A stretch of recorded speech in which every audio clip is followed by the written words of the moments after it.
I am super excited to talk about this one today. The Woman in Cabin 10 by Ruth Ware is the first book that I've read by Ruth Ware, which honestly surprised me. I feel like people have been recommending her to me on my Instagram for months, and I could have sworn I read something by her, but I never did. This is the first one, The Woman in Cabin 10. It did not disappoint. I really liked this book. It is about a woman who is a journalist. She is a travel writer, so already I liked it. The journalism thing brought me in. And she gets invited to go on a press trip that is on this, I guess it's kind of like a cruise, but it's a super small cruise. There are only 10 cabins, so think of it as a large yacht. And she goes on this trip with other journalists and members of the media to write about it later. Right before she goes on the trip, she is robbed at her house, and she comes face to face with this robber. So it's kind of got her in a tizzy as she goes on this trip. And she is in, I believe she's in cabin 9. And she has a little interaction with the woman in cabin 10. She needs to borrow mascara, and the woman in cabin 10 gives her her mascara. And then later that night, she sees or hears, a little bit of both, somebody fall overboard. But that person who fell overboard is a mystery, and every single person is accounted for on this ship.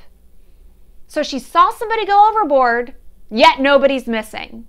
And the entire book is her doing her own little investigative work while some potentially shady business is happening on this boat.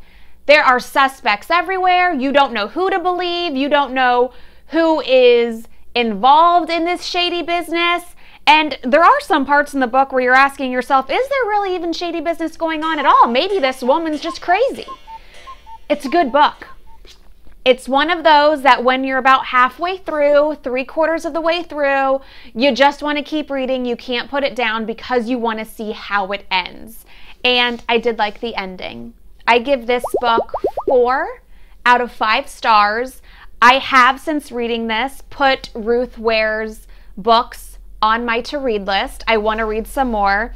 In a Dark, Dark Wood is one that she wrote that gets a lot of attention, so I definitely want to read that one as well.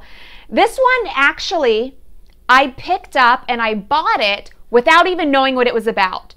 I bought it based on the author's name because she was recommended to me, and this book on the back, it's just got a bunch of reviews from people like Reese Witherspoon, O Magazine, and that's all you can really see here. I tried to look on the inside cover to see what it was about. Nothing. I think this might be the first book that I've ever read where I didn't even know what it was about when I bought it and started reading it. But I'm glad I did. 4 stars. I like this one. I want to know what you recommend. I love a good book recommendation. So hit me up on Instagram at Christina All Day. You can also find me there on Twitter, and give me some books to read so I can come back here on the podcast and on the YouTube channel and review them. Thank you so much for watching. If you're here on YouTube, or if you are at ChristinaAllDay.com on my blog, and if you're here on the podcast, thank you so much. I appreciate you subscribing to get my latest book reviews. And I will be back very soon with another.